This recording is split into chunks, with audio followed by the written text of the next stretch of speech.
The world wasn't just watching, it was waiting. From Washington to Warsaw, from Dubai to Tokyo, every major network had gone live. Streets emptied. Phones buzzed. Cafes stayed open late. Even the stock markets paused to breathe. Because tonight, something extraordinary was happening. A global broadcast unlike any before it. The banners on every channel read, "The World Speaks Tonight, live from London." Inside the Royal Broadcast Hall, the atmosphere felt electric, the kind of quiet hum before a thunderstorm. Cameras aligned, lights burned white-hot, translators whispered through headsets in 27 languages. And at the center of that gleaming stage sat one man, his name alone enough to shake the world. Donald J. Trump. He leaned back in his chair like a king returned to his throne, crisp navy suit, red tie, and that unmistakable confidence that made the air itself feel charged. His smile was polite but sharp, his hands folded neatly on the table. Across from him sat Alexander Reed, calm, precise, unflinching. An award-winning American journalist, once dubbed the man who never blinks. Where Trump commanded chaos, Reed thrived in stillness. His eyes told you nothing. His questions told you everything. The two men hadn't met before tonight. But the tension between them was already thick enough to feel. Producers whispered into headsets. A stage manager counted down from 10. Camera 1 tight on Reed. 2 on Trump. 3 wide. The director's voice cracked through the control room. No mistakes tonight. We're live in 194 countries. The red light blinked on. Alexander Reed adjusted his mic, leaned forward slightly, and looked directly into the lens. "Good evening, ladies and gentlemen," he began. "You're watching The World Speaks Tonight. I'm Alexander Reed, reporting live from London, where history may be written before our eyes. Joining me this evening, former U.S. President Donald J. Trump." Trump nodded, smiling. "Thank you, Alexander. It's great to be here. Everyone wanted me back on television. And, as you can see, ratings are through the roof." A ripple of polite laughter from the small live audience. Reed smiled faintly, but it wasn't amusement. It was calculation. "Mr. Trump," Reed said, his tone calm but deliberate, "tonight isn't about ratings. It's about truth. We're here to discuss the future of leadership, integrity, and trust. Are you ready for that?" Trump's grin widened. "Alexander, I was born ready. I've dealt with tougher people than you. Kings, generals, I know them all." "Then this will be simple," Reed replied, flipping a page of his notes. "Let's begin." For a moment, everything felt normal, polite exchanges, steady camera work, a respectful interview. But beneath that polished civility, something dangerous was brewing. Reed's voice remained steady as he asked his first question. "Mr. Trump, you've called yourself the most transparent leader in modern history. Yet documents leaked last month and verified by multiple agencies suggest that, during your presidency, several undisclosed financial negotiations took place between American and European corporations under what's been called the World Pact." Trump blinked once. "I've heard the rumors. Fake news. Global media nonsense."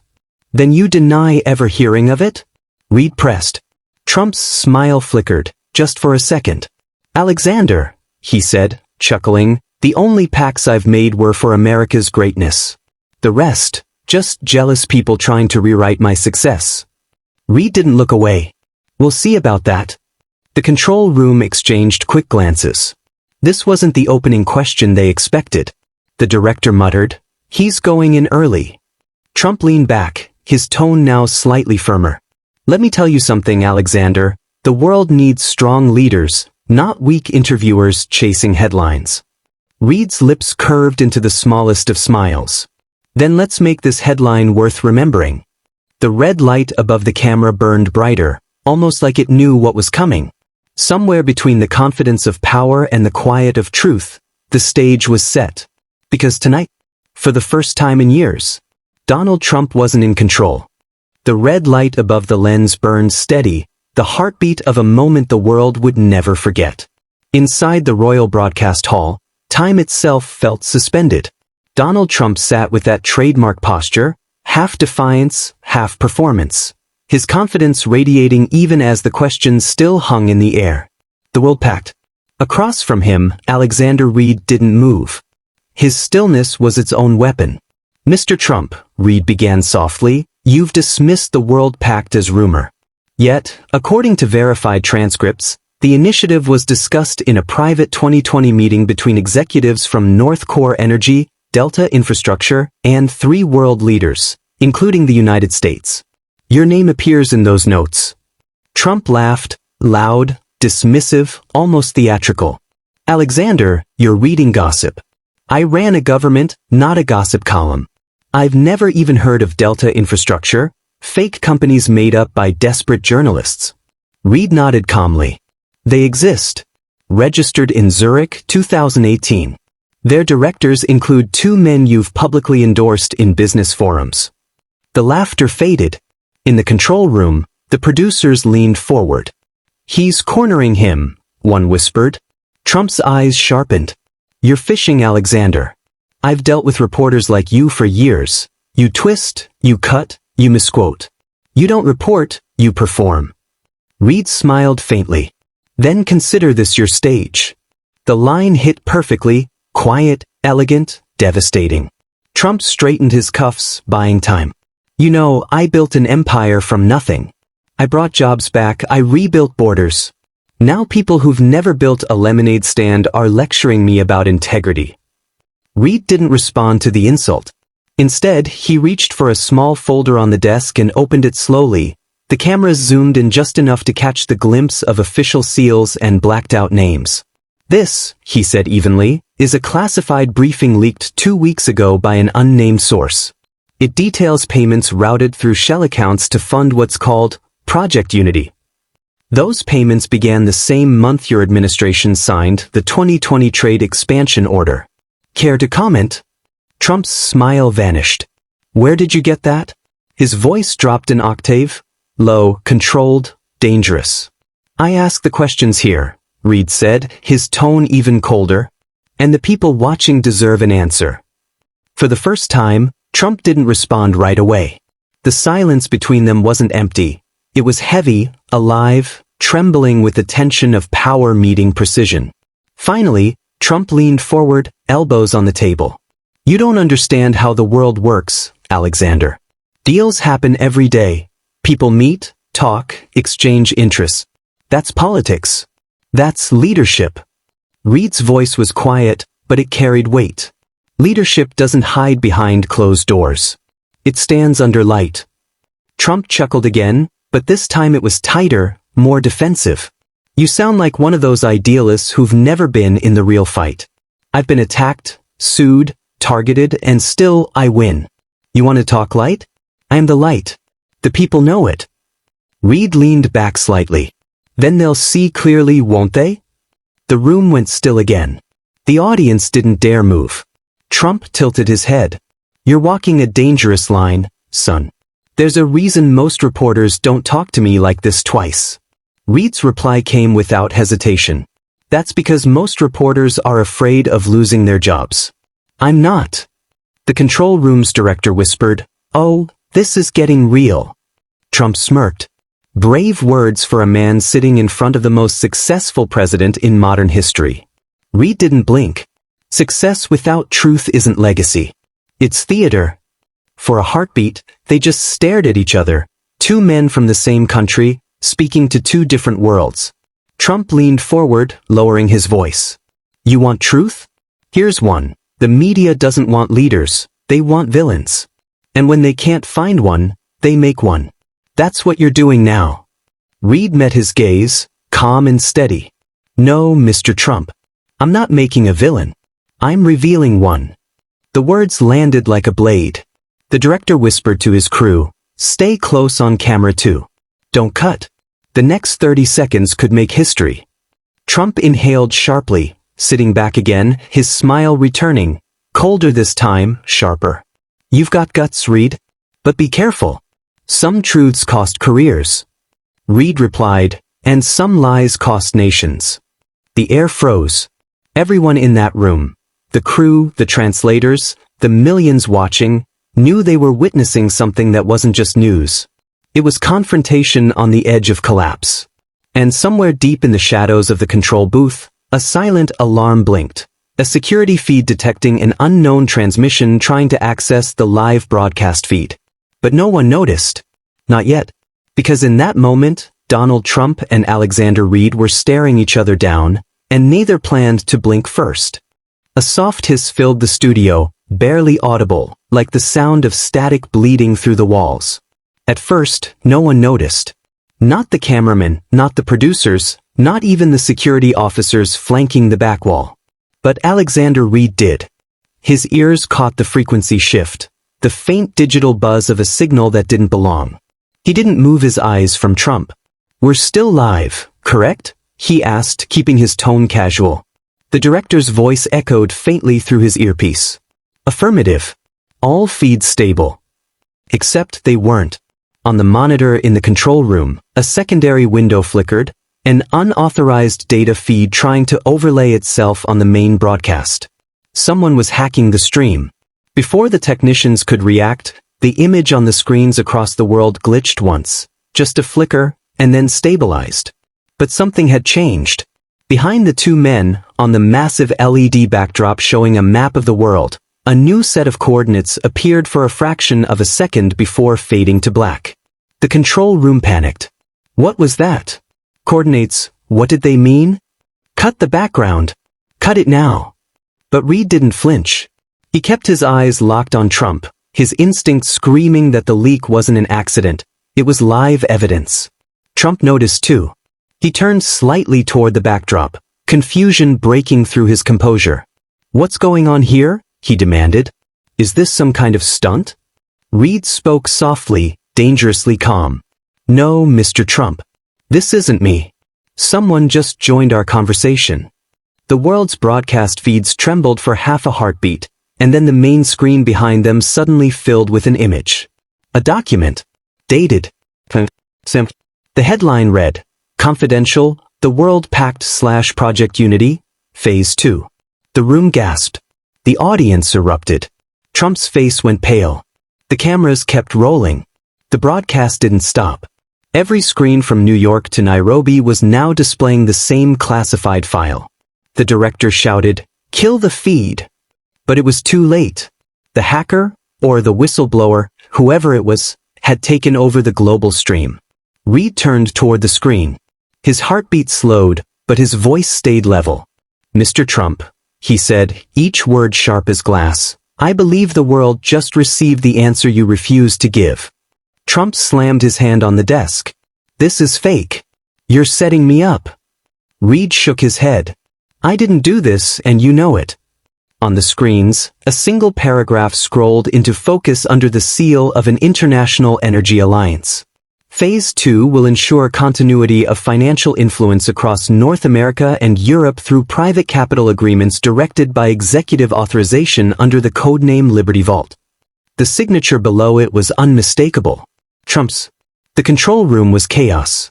Technicians shouted orders, legal counsel demanded a blackout, translators froze mid-sentence. But the feed wouldn't stop. Whoever had hijacked it was streaming from a secure, off-grid source. Reed turned back toward Trump. "You said the World Pact was fiction. But the signature looks real. Care to explain?" Trump's jaw clenched. He didn't blink. "That document's forged. You think I'd sign something like that? You think I'm stupid?" Reed held his gaze. "No, Mr. Trump. I think you're desperate." For a moment, Trump looked like he might stand up. His chair creaked. The lights above him flickered as if reacting to his pulse. "I've had enough of this," he snapped. "I came here for a fair interview, not an ambush by cyber criminals and fake news clowns." Reed leaned in. "Then why not clear your name? Denounce it under oath, right here, right now, before the world." Trump froze. The red light above the main camera blinked faster, switching between angles, capturing every twitch of his face. He exhaled through his nose. "You think I'm going to play your little game, Reed? I'm done." Reed didn't move. "You can walk off again if you want. But this time, the evidence walks with you." The control room director muttered, "God help us, this is history." Trump stood. The crowd gasped. Security guards edged forward.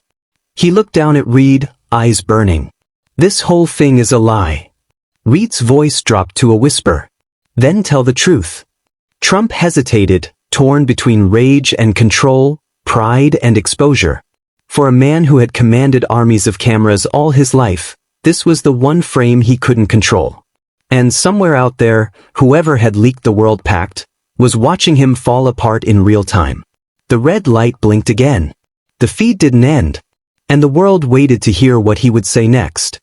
Sirens weren't meant to echo in a television studio, yet the sharp tone of a security alarm cut through the air like a blade.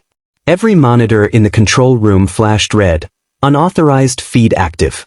Donald Trump was still standing, hand flat on the desk, the leaked document blazing behind him on the LED wall. "Turn it off," he shouted. "You hear me? Turn it off." The technicians scrambled, fingers flying over keyboards. "It's not coming from our system," one cried. "It's external, encrypted." Alexander Reed didn't move.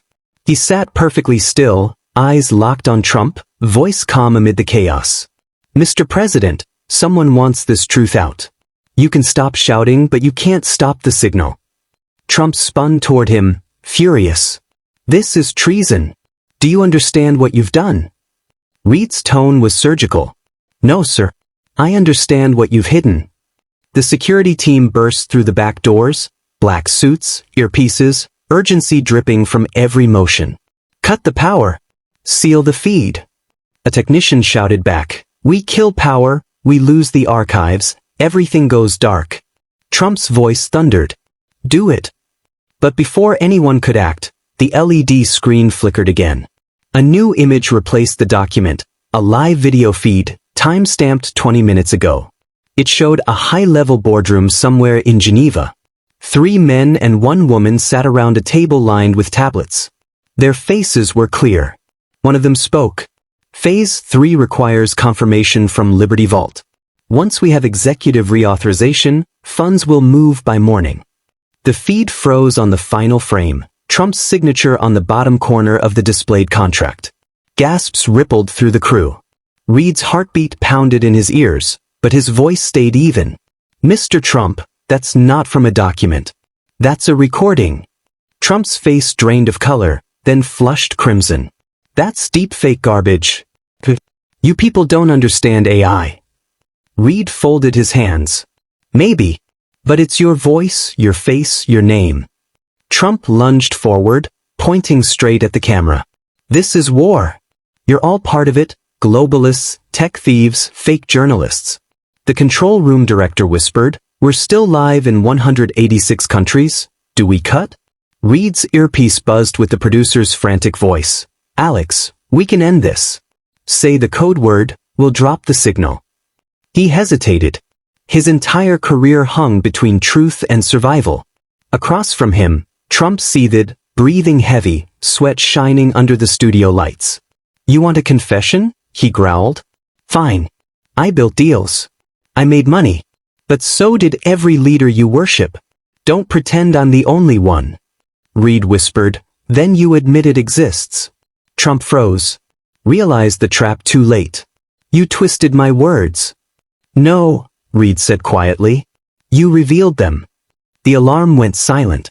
The entire world was now watching, unfiltered. Trump looked directly into the lens. "You think this ends me? This ends you. When the people see how you manipulate reality, they'll tear you apart." Reed stood. "Then let them decide for themselves." He turned to the camera, calm, almost tender. "Viewers, you've heard the man. This feed will not be censored. The evidence will remain public. You can judge who's lying." The director's voice trembled through his headset. "Alex, if you do that, we'll lose the network. They'll shut us down." Reed answered softly, "Then at least we go down telling the truth." Trump roared, "Shut him off," and lunged toward the control console. Security stepped forward, hands out, but Reed raised a single palm. "Let him. The world deserves to see how power reacts to truth." The former president froze, breathing hard. For a long moment, neither man spoke. Then Trump whispered, "You don't know what you've started." Reed looked straight into the camera lens. Maybe for the first time, neither do you. The lights dimmed as technicians battled the virus overtaking their servers. The screen behind them shimmered between code and static, symbols racing faster than human eyes could follow. Somewhere in that storm of pixels, a final line of text appeared before the broadcast abruptly cut to black. The World Pact is not over. For 30 full seconds, the world was dark. Television screens went blank, streaming platforms crashed, satellites dropped the signal.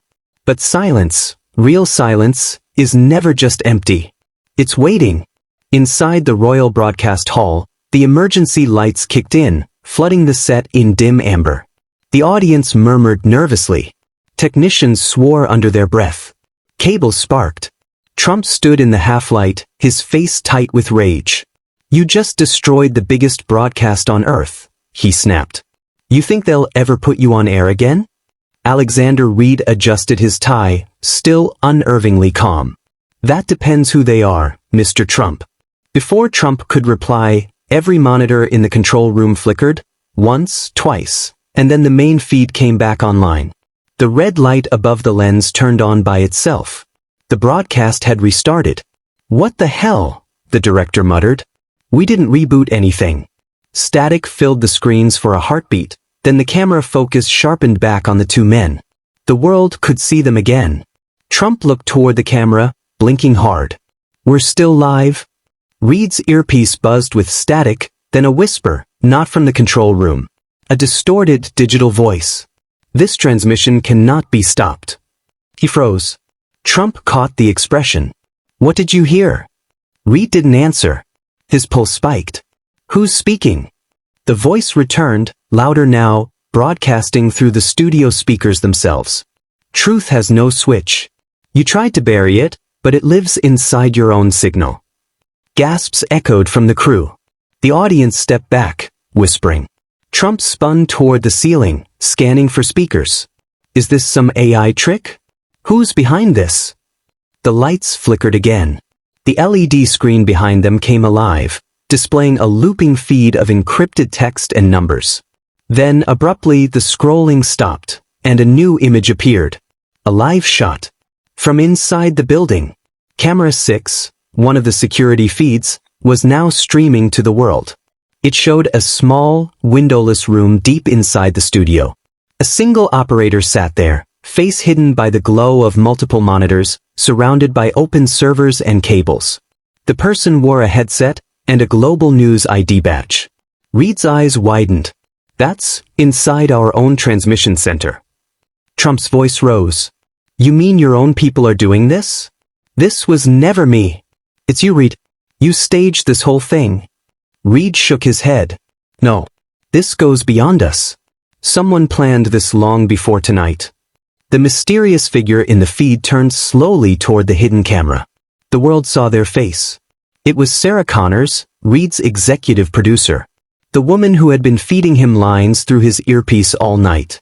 Trump let out a low, mocking laugh. "Your own producer. Your partner. Guess the truth isn't on your side after all." Reed's voice faltered for the first time.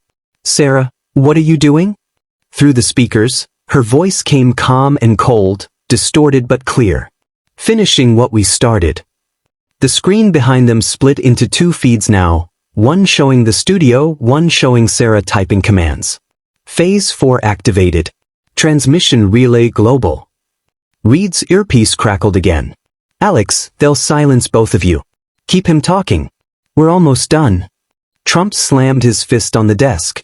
"This is treason. You think you can blackmail me on air?" Reed turned, his voice trembling for the first time but still sharp. "Sarah, shut it down before they trace you." "Too late," she said softly. "They already have." Suddenly the security doors in the back of the hall burst open. Armed guards, corporate, not national, flooded the room. The crowd screamed. Crew members ducked. Reed looked toward Trump, realization dawning. "They're not here for me." Trump's expression hardened. "You think I didn't expect this?" The guards formed a perimeter around him. "Extract the principal," one barked into his comms. Reed's eyes darted to the main feed still broadcasting globally, the entire world watching chaos unfold live. "Mr. Trump," he said quietly, "you could stop this. Tell them to stand down." Trump adjusted his cufflinks, cold and defiant. "You wanted the truth? The truth is, control belongs to those who take it." The guards started escorting him out. The camera zoomed in on Reed, now standing alone in the flashing lights. His earpiece buzzed one last time. "Alex, it's out there now. The whole world has the files. You did it." He whispered back, "No, Sarah. You did." The line went dead. On the screen behind him, the final feed froze on Sarah's face as the security footage flickered and vanished. And just before the broadcast cut again, she spoke one last sentence, heard by every viewer on Earth.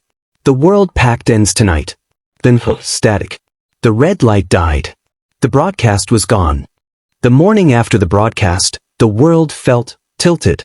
Something in the rhythm of normal life had shifted, subtly but permanently. The sun rose over silent cities. Stock markets didn't open. Governments didn't release statements. But everyone, from presidents to taxi drivers, was asking the same question. What really happened on The World Speaks Tonight? The leaked feed had gone viral within hours. Clips replayed on every device. Trump's stunned expression, Sarah Connor's final line, "The world pact ends tonight," looped endlessly. In Washington, the White House press secretary faced reporters for 7 straight hours. No, the former president had no involvement in any secret international pact. Yes, the footage was manipulated. No, the administration cannot confirm the authenticity of the leaked documents. In London, the Royal Broadcast Hall was locked down by private contractors. The network's servers were seized. Dozens of employees, including technicians, camera operators, and translators, were detained for questioning. And Alexander Reed was gone. No one had seen him since the blackout. Far from the chaos, inside a safe house buried deep in the Scottish Highlands, a single lamp flickered over a wooden desk. Alexander Reed sat alone, listening to the faint hum of a backup generator. He hadn't slept in 36 hours. On the screen before him, fragments of the intercepted feed replayed again and again, each time freezing on Sarah's face. Her last words echoed in his head. "The world pact ends tonight." He rubbed his eyes, exhaustion bleeding into disbelief. "Sarah, what did you do?" he whispered. A coded message flashed on his burner phone. From unknown source. Subject: Project Unity, remaining files. Message: You didn't end it. You opened it. Reed's hands trembled. He clicked the attached file. Hundreds of encrypted folders filled the screen. Financial reports, diplomatic memos, secret contracts. Names of corporations, governments, generals. And at the top, a label. Phase V, Liberty Vault transfer, pending authorization. The date was tomorrow. Reed stared at it, heart pounding. The plan wasn't dead. It was waiting. In a private underground conference room, 4 men and 2 women sat around a long glass table. No names, no cameras, just tension. Trump sat at the head. His usual bravado was gone, replaced with a quiet, cold fury. One man, pale and nervous, broke the silence. "Sir, the files are spreading faster than we can suppress. The leak reached over 50 networks. We're losing narrative control." Trump didn't blink. "Then rewrite the narrative." "But sir," he slammed a hand down. "Do it, or I'll find someone who will." Another aide leaned forward. "What about Reed? The journalist? We can't locate him." Trump's lips curved into a slow, dangerous smile. "Oh, we will." He turned toward the room's dark corner, where 2 men in unmarked suits stood silently. "Deploy the retrieval unit," Trump said. "Bring him back, alive." Reed's safehouse lights flickered, power drain. He froze, listening. Then he heard it, the faint crunch of footsteps outside on gravel. He moved quickly, shutting down the laptop and sliding the hard drive into a hidden floorboard. A shadow passed across the frosted window. Reed grabbed the burner phone, whispered into the mic, "Sarah, if you're alive, I need you." No response. A knock at the door. 3 sharp, deliberate knocks. "Alexander Reed," a voice called through the wooden frame. This is the International Cybersecurity Task Force. Open the door. He didn't move. He knew that tone. Too polished. Too rehearsed. He whispered, "They found me." A second knock, harder. "Open up or we'll breach." Reed's mind raced. The only exit was through the back, the old fire escape that led down to the riverbed. He grabbed his satchel and bolted. As he slipped through the rear door, he heard the front one explode inward, the unmistakable sound of boots, guns, and authority. He ran into the night. News networks spun the story in every possible direction. Some called Reed a hero. Others, a traitor. One network aired a chilling headline. World Pact journalist missing, or silenced? Hashtags flooded social media. Hashtag World Pact truth. Hashtag Reed versus Trump. Hashtag the final broadcast. Governments scrambled to patch their alliances, corporations erased decades of data, and somewhere deep in the digital underworld, anonymous groups began leaking even more files. The world had entered a new kind of war, not for land but for truth. The final message. In a dark alley in Edinburgh, Reed pulled out his phone and recorded a short message, the last one he would ever send publicly. If you're hearing this, the broadcast was only the beginning. The World Pact isn't over. It's everywhere, in your power, your politics, your money. But remember this, truth doesn't vanish when the lights go out. It hides inside those brave enough to speak it. My name is Alexander Reed, and I'm not running anymore. He uploaded it to the network and disappeared into the mist. The world watched. And waited. Because somewhere, hidden among billions of screens, the next signal was already preparing to go live. The sky over New York was blood orange when the signal returned. It wasn't supposed to. Every government had tried to suppress it. Servers were unplugged.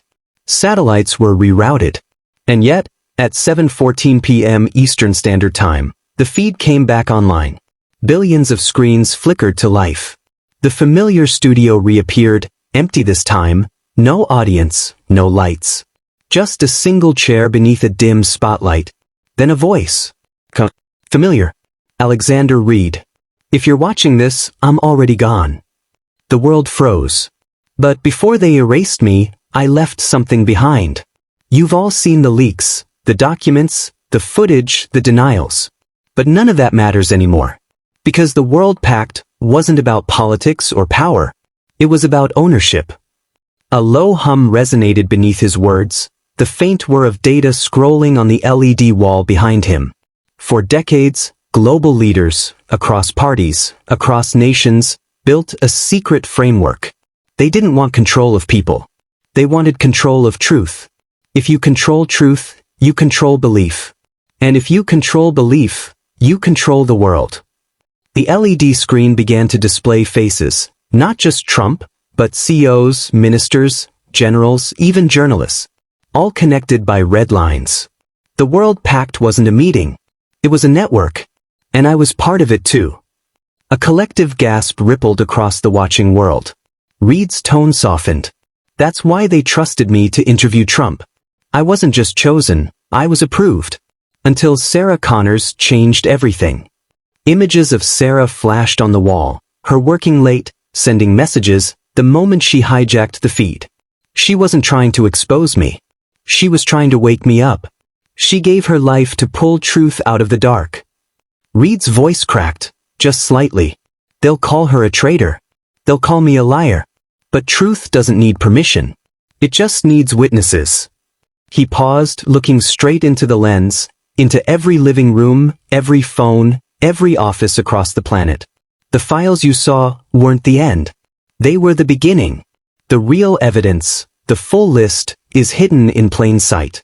Inside your devices. Inside your systems. You've been living with it all along. The camera zoomed closer. His eyes glistened with a strange calm. So don't look for me. Look for yourself. The World Pact isn't a government. It's a reflection. And it ends the moment you stop believing their version of truth. The LED screen flickered again, showing one final sentence in stark white text. Phase 6, human consent. Then Reed's voice, softer than before. They can erase names. But not questions. A blinding flash. Static. The world after. Social media burned for weeks. Millions claimed to have found fragments of the hidden data Reed mentioned. Encrypted files, corporate documents, private communications. Governments discredited it. Churches called it prophecy. Hackers called it proof. And somewhere in the Scottish Highlands, locals whispered of a man seen at night near the cliffs, leaving flowers beside a small wooden cross carved with 2 initials, SC. Backhand index pointing right smash like if you believe truth should never be controlled. Loudspeaker comment #Truth Matters to stand with real journalism. Bell subscribe for the next chapter of the World Pact files. Collision and share this story, because somewhere, the next leak is already live.